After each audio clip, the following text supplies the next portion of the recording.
Hello and welcome to this special edition of the Southern View. I'm Peter Raghav. 60 minutes on the show this evening with a deep dive analysis of the vote in the southern states with a special panel lined up this evening. We'll go state by state and figure out the overall picture. But first, the headlines we're tracking this Wednesday evening.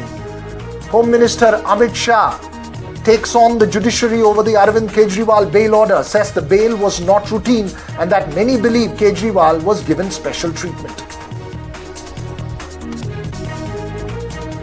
Weeks after the CAA rules were notified, the CAA finally becomes a reality. 14 people given citizenship certificates by the MHA under the Citizenship Amendment Act. 2 days after the horrific Mumbai hoarding crash in a dust storm, some people are still trapped underneath that hoarding. Rescue operations continue as the ad agency owner is on the run. Who is to be held accountable in this tragic case?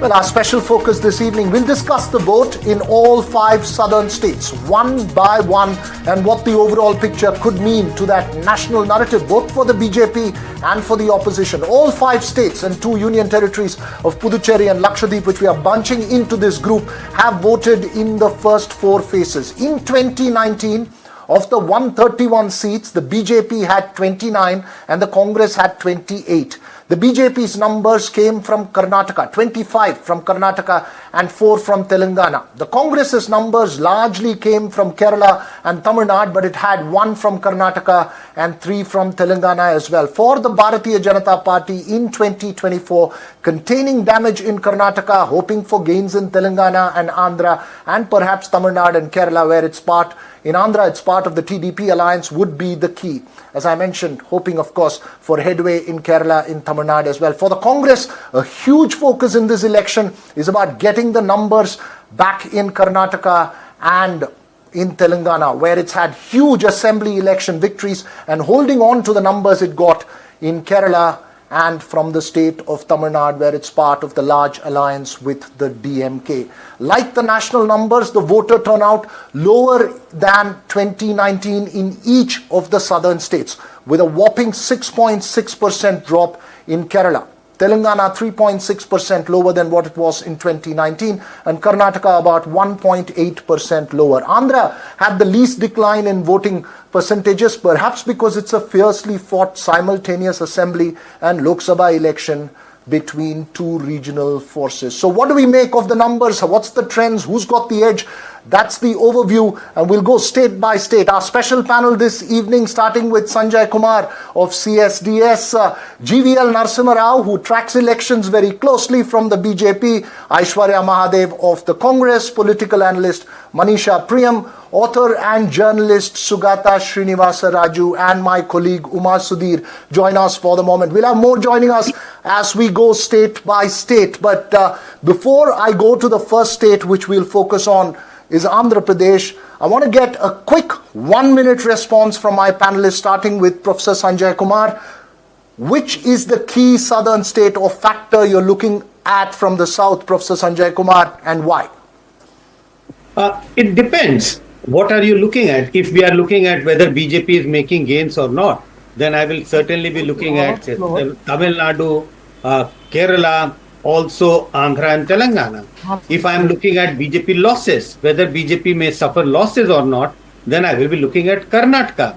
Because in Karnataka, BJP had 125 seats. So it's only the question of how much BJP can lose in Karnataka. But it's very difficult for me to say which is one key state which I am looking at. But if at all I have to pick up one state, I think I will pick my state as Tamil Nadu, because Tamil Nadu seems to be witnessing an interesting contest. BJP has worked very, very hard. BJP has put in a lot of effort in Tamil Nadu.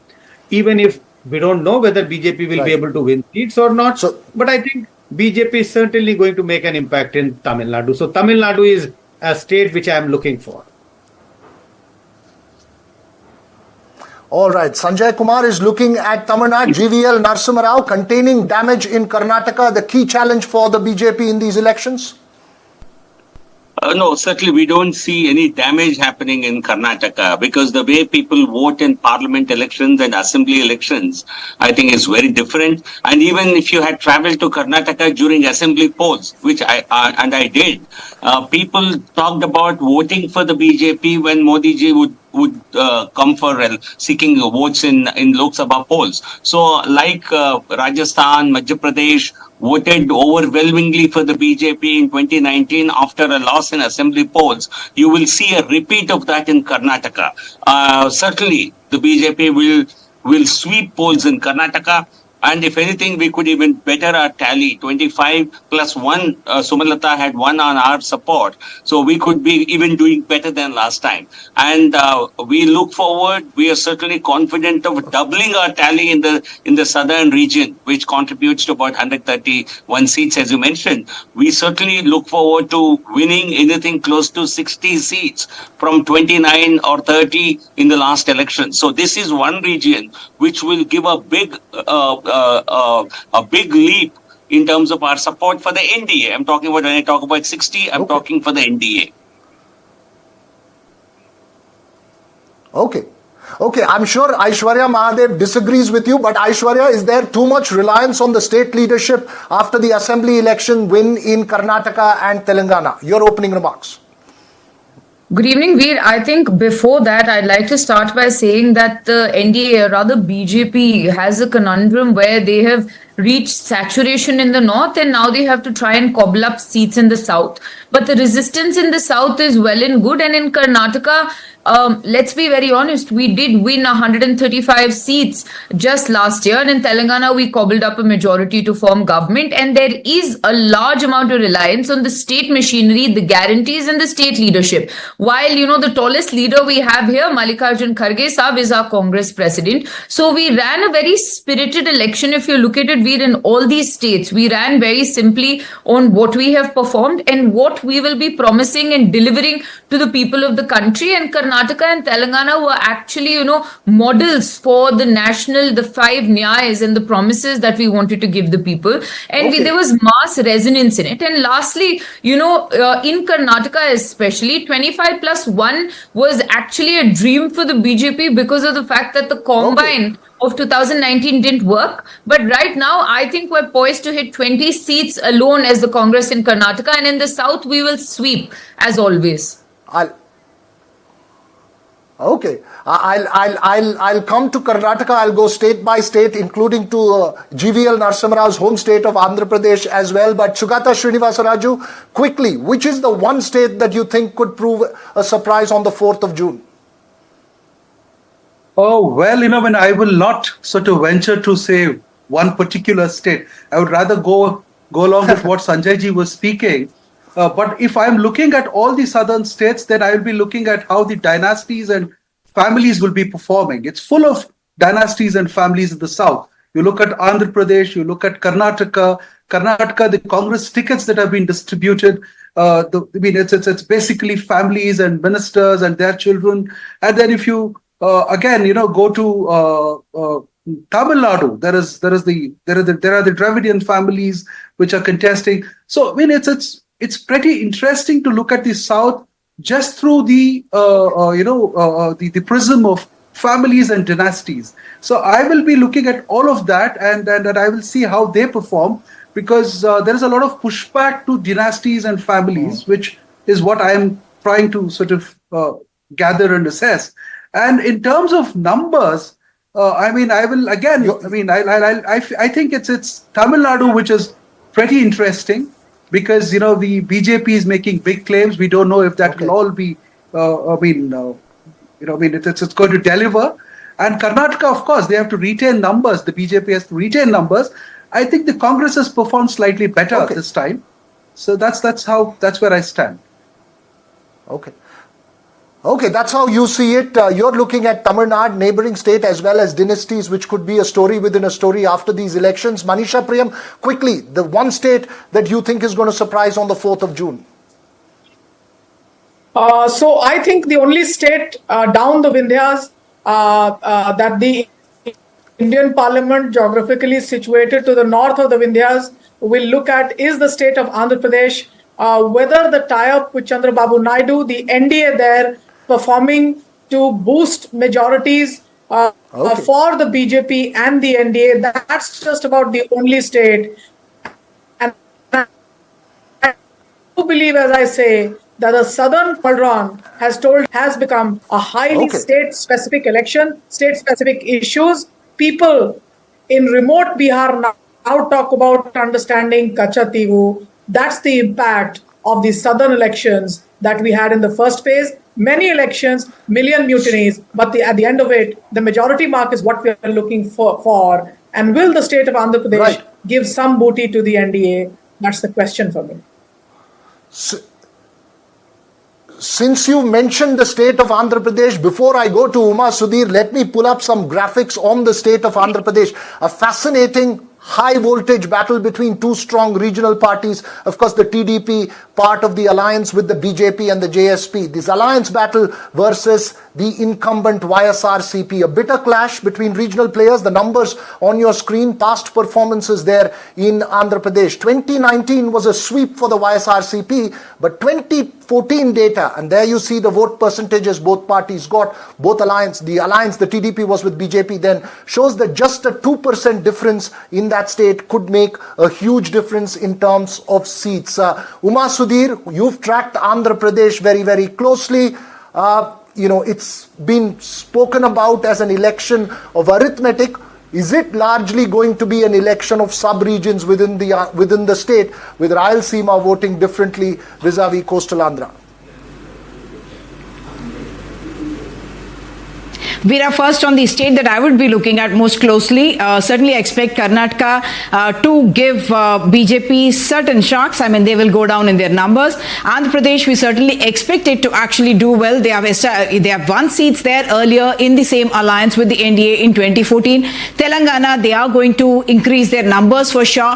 But the two states that are going to be most interesting for me, certainly Tamil Nadu and Kerala, because both these states, they are banking largely on Prime Minister Narendra Modi's his brand equity, and then pushing very, very aggressively the candidates, whether it's an Annamalai in Tamil Nadu, or it is Rajiv Chandrasekhar and other high-profile candidates that they have chosen to field in Kerala. So whether in both these states, whether Tamil Nadu or Kerala, Tamil Nadu more than Kerala, if I may say, if the BJP is able to break that bastion and make it into those states, that means it can grow in the south of the country, and that could be a good indication for the years to come. Andhra Pradesh per se, you were mentioning about poll percentages. That is one state that's actually shown an upswing in the number of the voters turning out to vote this time round. They have gone to 82%. They were at less than 80% last election and now gone to 82%. So that's a very good indication of the interest in the elections itself. Of course, very fiercely fought, very high octane,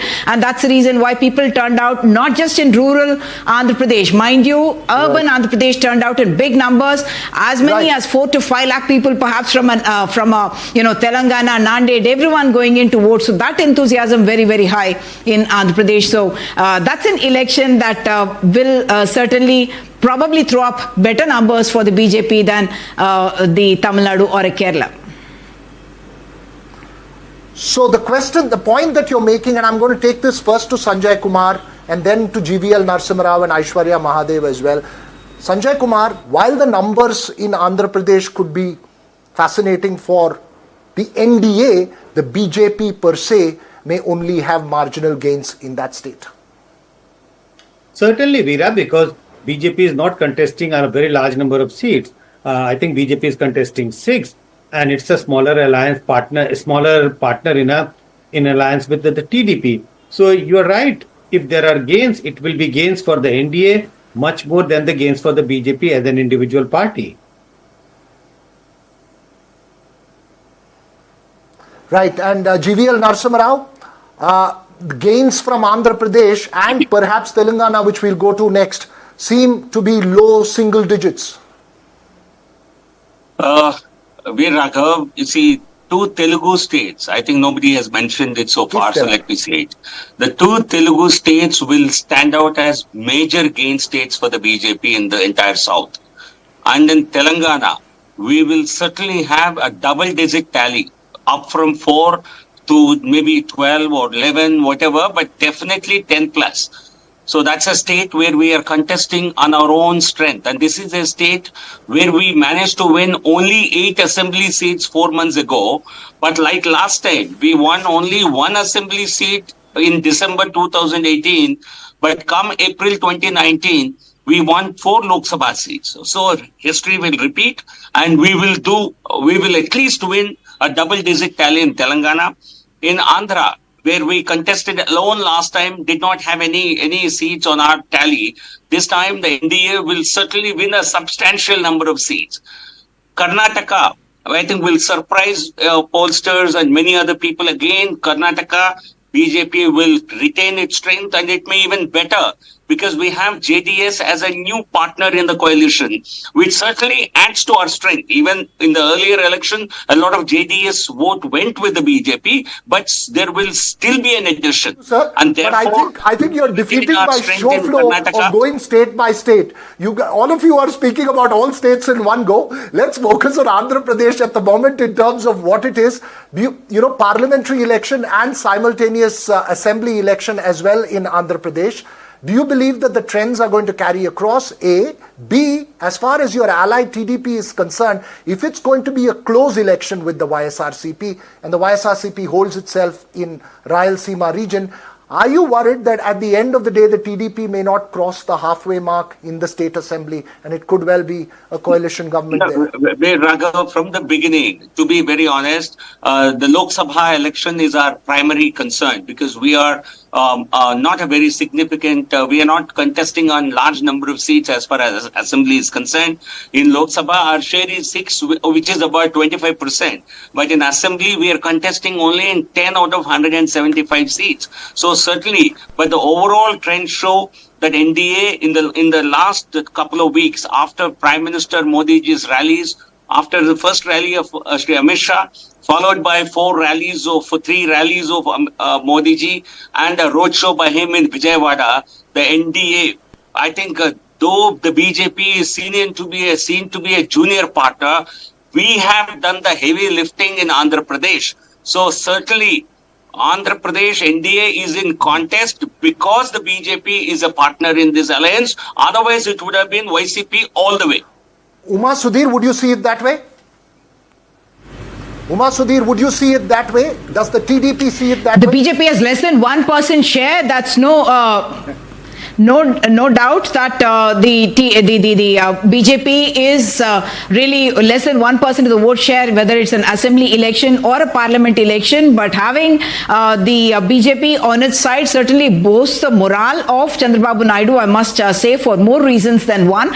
And yes, Chandrababu Naidu and Pawan Kalyan, while they have done a very, very strong campaign, the Prime Minister coming in, Amit Shah coming in, and actually targeting Jagan Mohan Reddy, who has otherwise been a friend of the BJP, though the Prime Minister did not personally target him by naming him, but they're coming in there and adding strength to the voices of Chandrababu Naidu and Pawan Kalyan did help. And that rally by the Prime Minister in Vijayawada, in his own words, was one of his best roadshows, the Prime Minister has said. And yes, I did think that added to the momentum of what the TDP and the Janasena had even otherwise built up in terms of their, not just their manifesto, they had, they were appealing to the youth there, and they believe that the first time voters may have gone hugely with them. They have the urban vote that was coming, and remember, I was just mentioning earlier as well, urban voters have come out and voted in large numbers, and the larger understanding has been that the TDP will be able to get the urban voters just like the BJP as well, adding to that number, or the sentiment of development and jobs and employment and so on and so forth. While the rural voters have voted, that's something that is already expected. But yes, as far as Andhra is concerned, Veera, we don't have to look at it as BJP separate, because BJP separate would not stand there at all.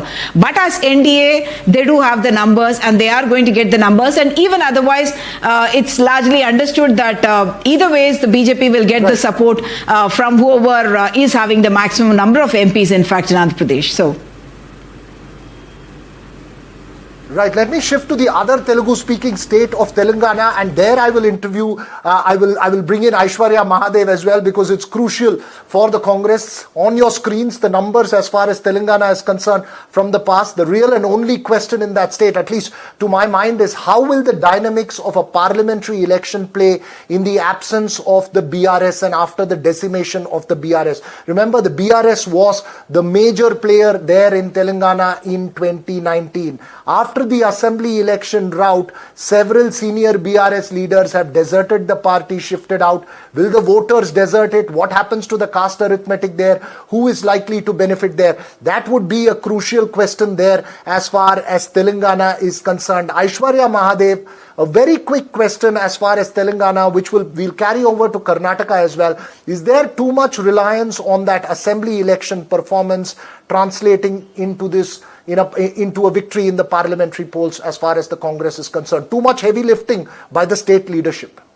Veer, to be very honest, I think Telangana has a larger benefit compared to Karnataka because there was a shorter period from government to parliament, and you've seen the enthusiasm after that phenomenal victory carry on. And if you look at the way that the BRS has crumbled step by step, if you're looking at the way that, a regional party that had held power for so long is no longer there, I think the Congress is in pole position one. Second, if you look at the BJP, you also have to account for the fact that there's massive infighting within them, whether it is Bandi, Sanjay and the other factors.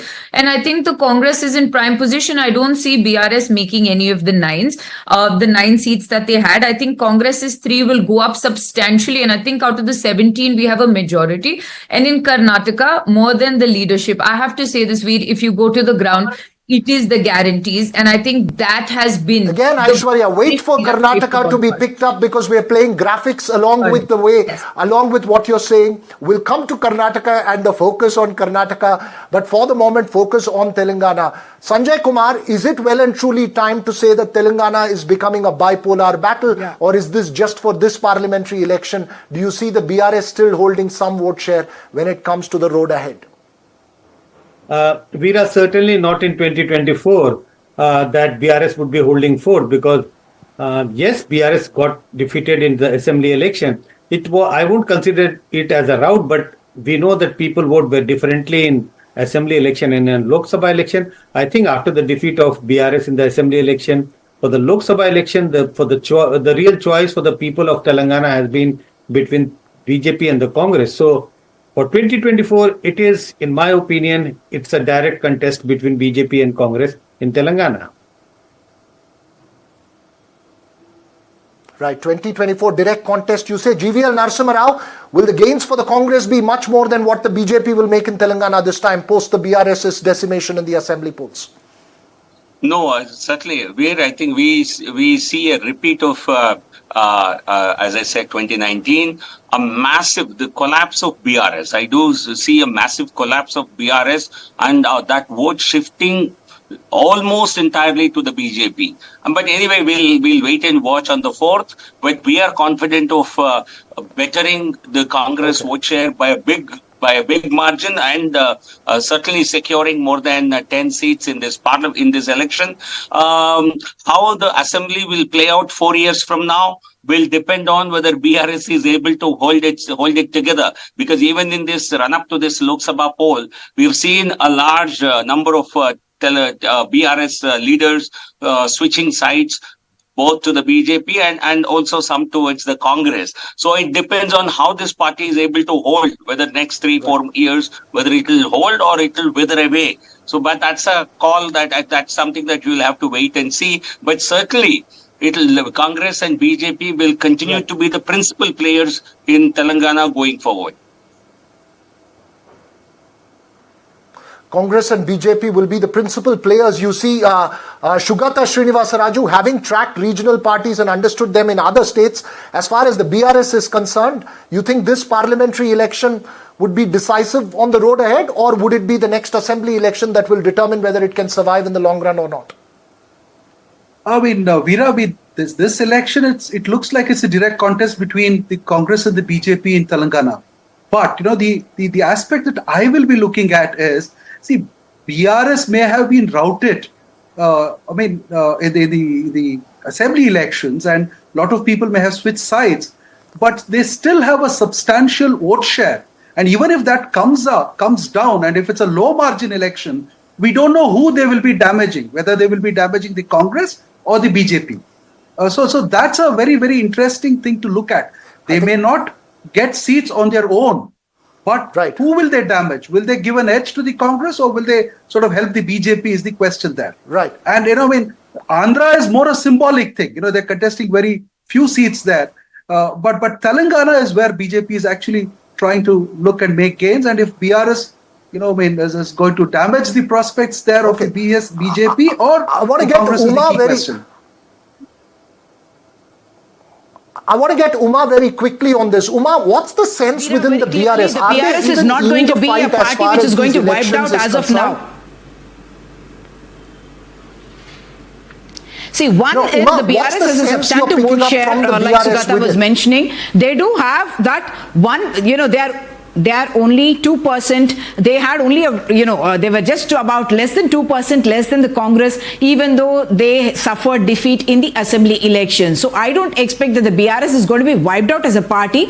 But through the 2024, it is a parliament election we are talking about, and BRS does not come into play. Even though KCR says that we will win in double digits, we will again 12 seats. The fact is, BRS is going to lose its vote share, and it's going to lose its vote share probably much more to the BJP. BJP stands to gain more from the BRS losing its vote than the Congress, because the BRS vote share is largely an anti-Congress vote share, and that is what was probably going to gain the BJP more of its seats. It not only got the leaders from the BRS to contest for it, of course the Congress also got the leaders to contest for it, but the vote share that the BRS is going to lose in a parliament election soon after the assembly election, that vote share is going to benefit the BJP, and that's where they can hope to gain in their numbers. But I don't expect what GVL is saying about it to go into double digits. I do expect them to possibly double the numbers from 2019, but certainly not go into double digits. As of now, that's the ground report that I'm getting. You're making a prediction there, Uma. It'll be interesting to watch out how this is, but you're making an important point in terms of the BJP gaining because of the BRS vote share. Remember, Telangana was traditionally a TDP stronghold, which then shifts over to the BRS stronghold. Wasn't always the Congress stronghold in large parts of Telangana, which was made up. But we'll keep our focus on Telangana, a crucial state as far as the Congress is concerned, and as well for the BJP in terms of making gains in the south. But let's pull up for you the numbers from Karnataka, which I think many observers agree is possibly the big battle, the one that the BJP swept in 2019 with 25, as GVL Narasimha Rao pointed out at the start, one independent backed by the BJP as well. So 26 seats won by the BJP. Add one more to that tally because the JDS has one seat also with the NDA at the moment. The Congress won just one seat. But several things have changed in Karnataka since then, including a massive victory in the assembly elections. Will the welfare guarantees work out? Will it be the Modi factor at play? Will the BJP hold on to its bastion here in Karnataka? Would be a crucial question. Pratibha Raman, our reporter in Bengaluru, joins us live as well for the moment. Pratibha, very briefly, politicians often have a great sense of what's happened after voting is over. What's the vibe you're picking up in the corridors of power? Is there a sense of nervousness? If there is, who is more nervous, the Congress or the BJP? Well, I would definitely say that nervousness seems to be gripping all three parties here in Karnataka. For the Congress, ever since 2004, it has been a steady declining graph as far as the Lok Sabha election is concerned. And this time, just like how they did spring a surprise with respect to the recent assembly election, the Congress is hoping that they would repeat the same as far as this Lok Sabha election is concerned. And for the BJP, of course, their performance has been quite remarkable in 2019, and it is a matter of reputation at stake for the BJP. And they need to maximize the number of seats this time as well with respect to the Lok Sabha election, trying to retain as many seats. And for the JDS, of course, it is a battle of survival, mainly because a lot is at stake for the JDS there. And this is the first time for the regional party ever since its formation where they've been restricted to contesting just about 3 seats this time. And so nervousness definitely seems to be gripping all three parties here as far as the Congress, BJP, as well as the JDS is concerned. Back to you. and a prolonged election where you have to wait for so long, my politician friends, for the results, does it increase the nervousness or reduce it? I'll ask both GVL Narasimha Rao and Aishwarya Mahadev that question. But Manisha Priyam, as far as Karnataka is concerned, the numbers here could be crucial. It is still seems to be an election on arithmetic, and we were checking the vote shares, voter turnout data. There hasn't been a huge increase in voter turnout, either from women or men. How do we see a marginal decline in voter turnout? How do we see this entire election playing out as far as Karnataka is concerned? So I'll keep to myself the ideas that I have about voter turnout. They're more complex and complicated. And I would say that don't come out with a theory saying that women coming out in larger numbers means this. That's a very passive account of why women vote. So I'm going to keep those theories out of the equation. But for the moment, I would believe very much that the BJP will not be able to hold on to the numbers that it had in 2019. And the decline in the slide is known. I think for the BJP, the comfort will only come in the factor if the Congress doesn't touch the double digits in Karnataka. That will give them some soothing, because if they kind of equate that with the gains that they may likely have in Telangana, or something that they might notch up in Andhra Pradesh, they will go even Stevens from the south. At this point of time, remember, it's not just the politicians. All of North India is waiting with bated breath, because they know to be having that the trouble with your connection there, Manisha Priyam. There seems to be a freezing up of the signal that's coming in. Shugata Srinivasa Raju, is there clarity now that there is going to be definite gains for the Congress? The question is how much and how large, and that's really going to be the crucial factor, because there are some seats where the contest is extremely close, we believe, in Karnataka. You're absolutely right, Veera. I mean, there's a very, very close contest in many of the seats. But let me first tell you this, that 2024 overall turnout in Karnataka, there's been a little bump. There's been a 2% increase, except for 3 districts where there was a marginal decrease. All these seats have seen a little bit of a bump. So that's point number 1. And the second thing is, yes, at least 8 to 10 seats, there is a very close contest. The people say it's 50-50. I was talking to one of the top BJP leaders in Karnataka the other day. He said, we will be happy if the number 2, that's 20, and anything above 19, I think is sentimentally a very good thing. We'll think that we have retained the last election's numbers. So that's the number that they're looking at, anything above 19. But the Congress is bound to do well in at least half a dozen seats. There is no doubt about that. And when it comes to JDS, I think they may win all their seats. That is the prediction that's being made even by not many Congress people. And it's actually 3+1 for the JDS, because one of the seats is given to the family, and it's of course on the BJP symbol, Bangalore Rural. So, but the real contest is Gulbarga. People will be watching Gulbarga because it's Mr. Kharge's constituency, and Bangalore Rural, that is Mr. D.K. Shivkumar's brother contesting. So those two are the prestige contests. And of course, Mysore seems to where Siddaramaiah comes from. I think it looks like the Maharaja is doing well. Right, you're saying that you put out the prestige contest as well. Aishwarya Mahadev, overall, and this is a point that I will take to Professor Sanjay Kumar and GVL Narasimha Rao as well later. As far as the last election data is concerned, there were about 16 seats which the Congress lost by a margin of over 10%. While there may be momentum for the Congress, has it ceded too much space over the last 2 decades? Because the BJP has consistently won 17 to 19 seats in Karnataka from 2004 onwards. Has there been too much given away to make up in one election?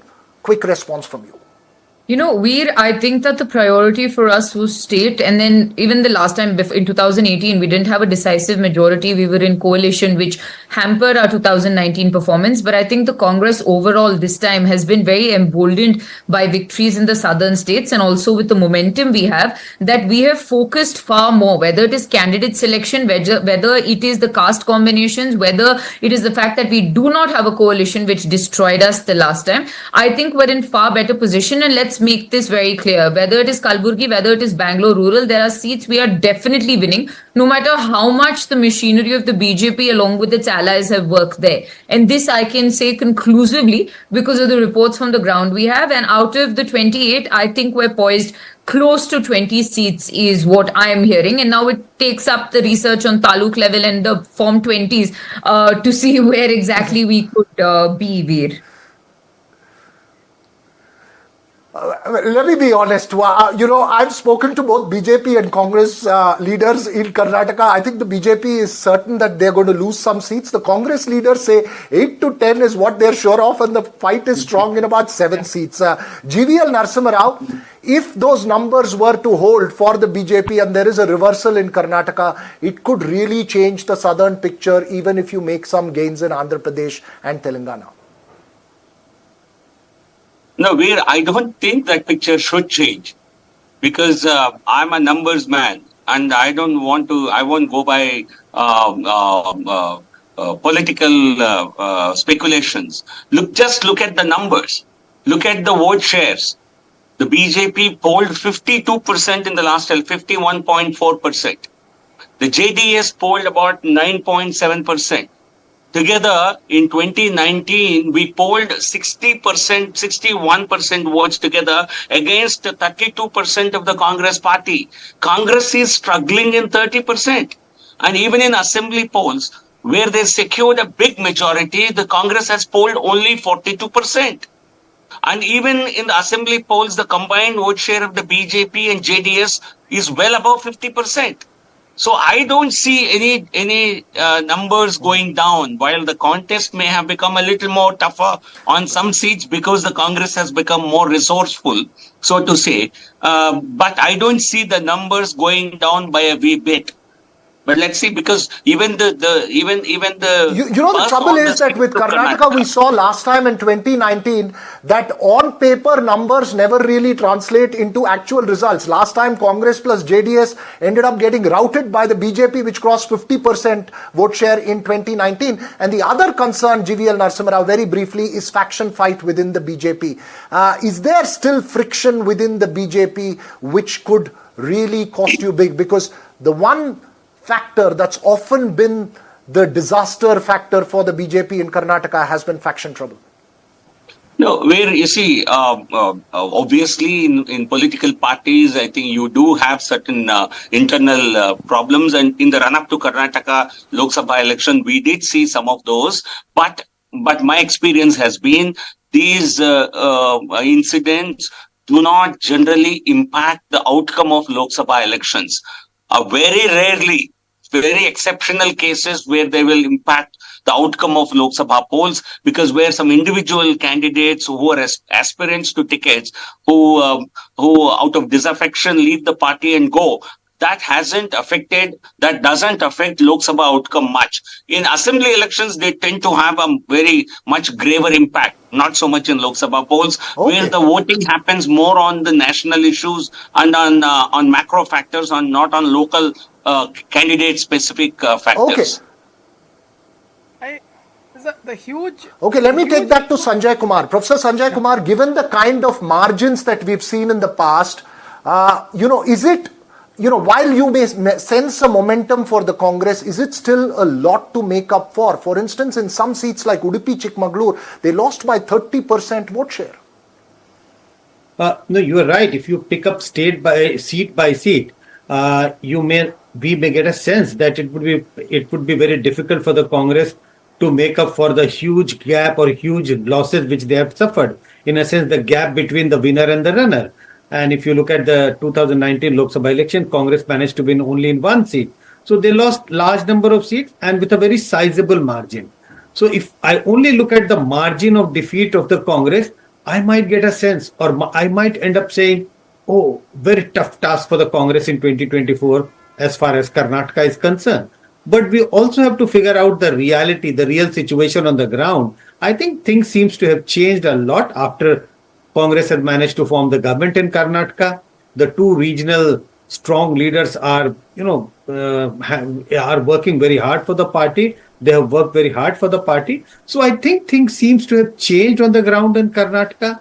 I think we need to wait till 4th of June to figure out what does this change mean. Does it mean BJP losing X number of seats and Congress winning X number of seats? Right, that's an important point that you make there. There has been a ground shift in Karnataka, and sir, dare I say, not just two regional leaders, also the third, which is Mallikarjun Kharge, the Congress president, also investing himself heavily in the state of Karnataka. We'll take a very short break. When we come back, we'll discuss the other two states, Tamil Nadu and Kerala, and what could possibly be the trends there. Don't go away.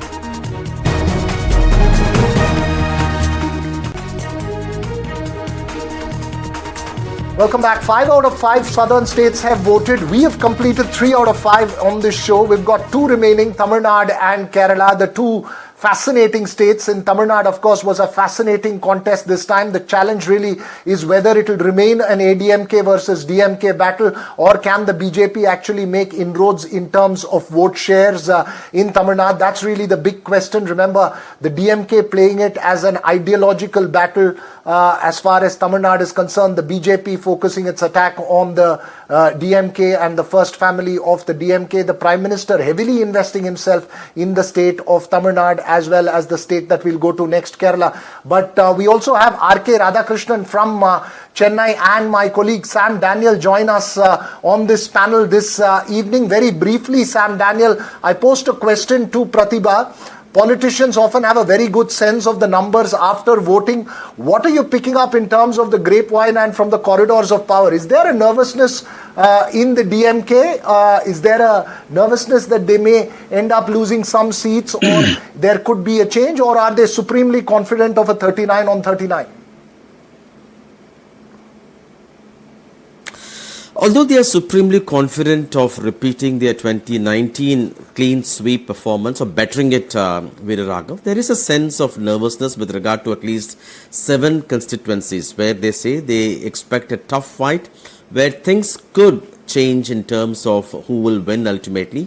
Otherwise, they are supremely confident, saying that they have retained the same formidable alliance that helped them to sweep polls in 2019.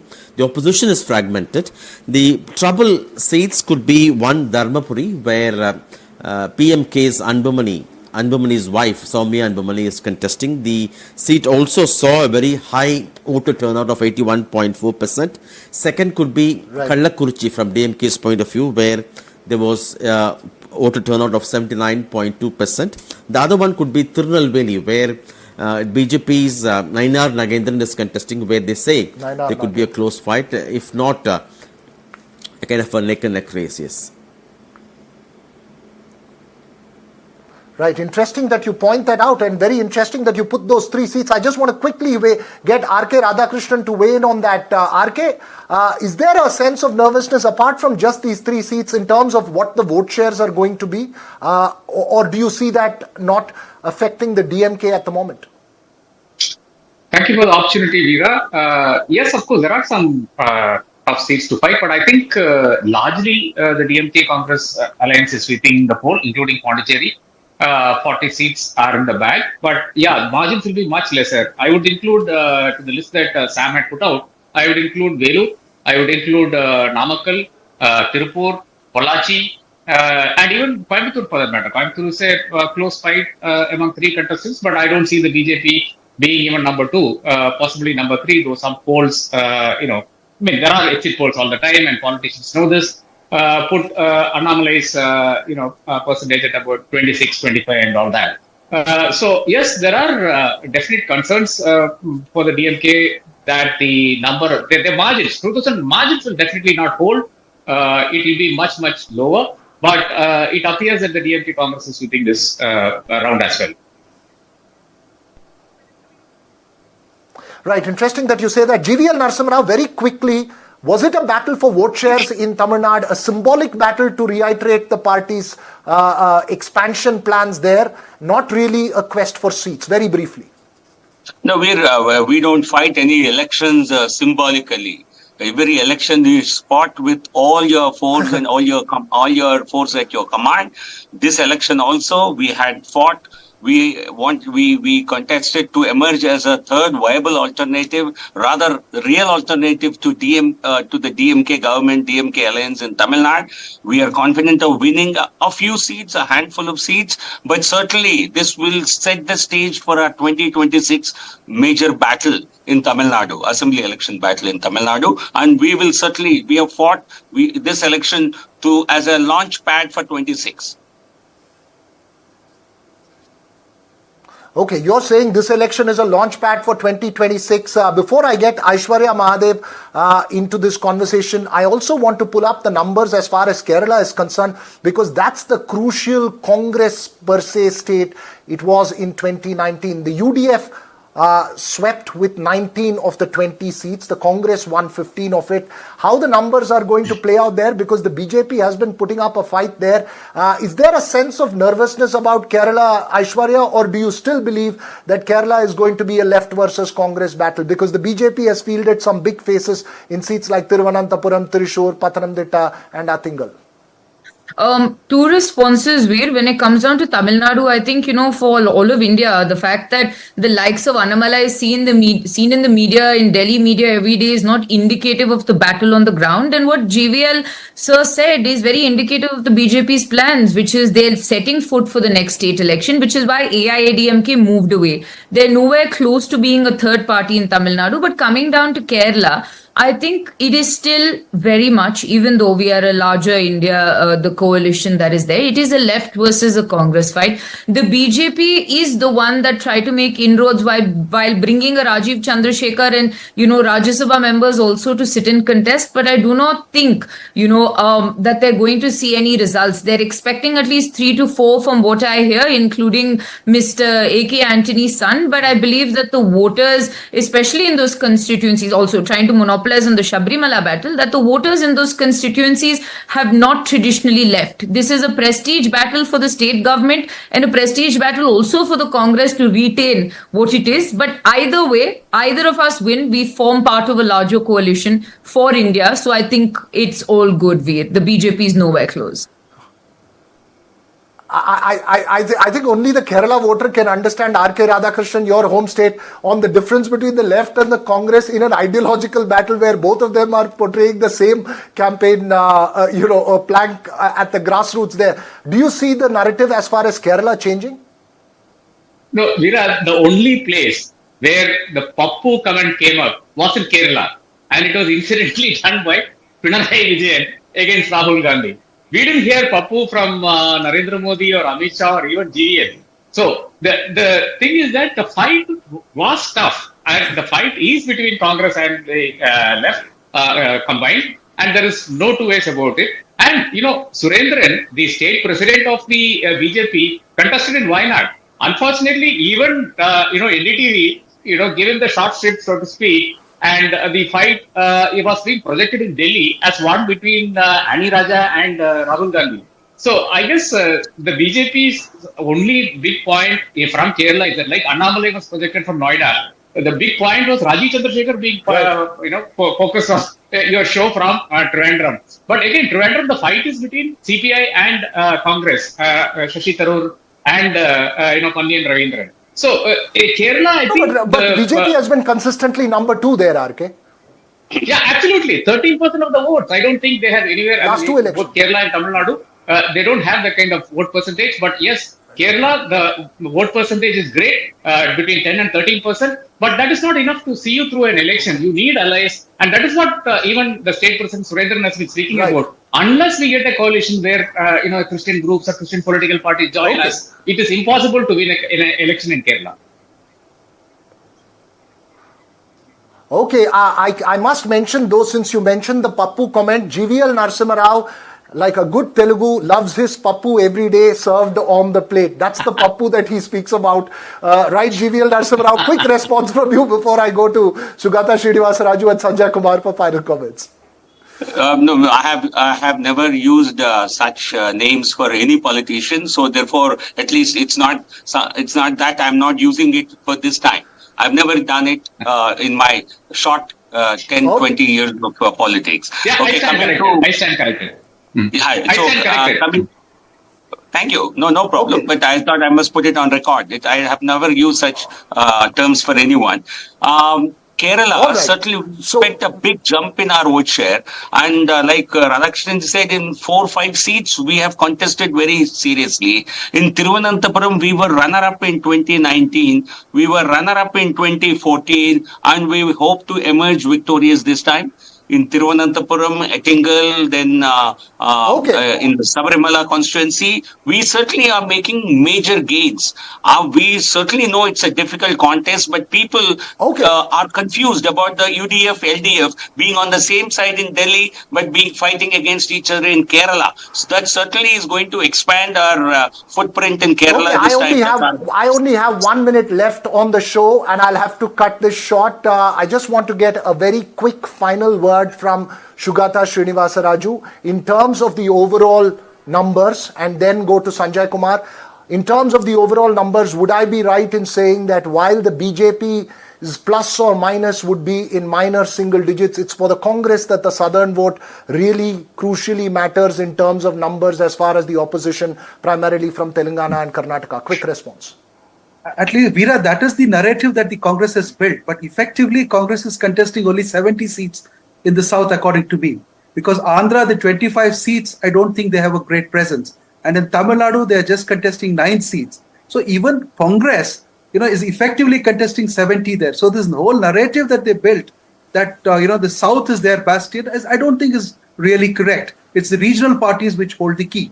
And as far as Tamil Nadu and Kerala are concerned, I think for the BJP, they were more a symbolic kind of battle where, they were putting up a very loud civilizational and ideological counter to the regional parties or Dravidianism or the left politics. So I think their numbers may not improve in terms of seats, but their vote shares are certainly going to look very impressive is what I feel. And Prime Minister, don't forget, Prime Minister has visited Tamil Nadu 30 times since he became Prime Minister in 2014.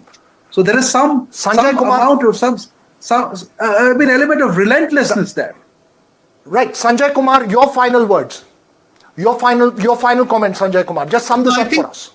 I think South is important both for the BJP and Congress. For the Congress, relatively Congress performance in the North has been very, very bad compared to the Southern state, even though they contested lesser number of seats in Southern state. So for Congress, it is important to retain if they at all want to reach a reasonable tally in 2024. For BJP has made it a prestige issue. They want to expand in the southern state. So stakes are equally strong or equally important for both BJP and Congress as far as the southern state is concerned.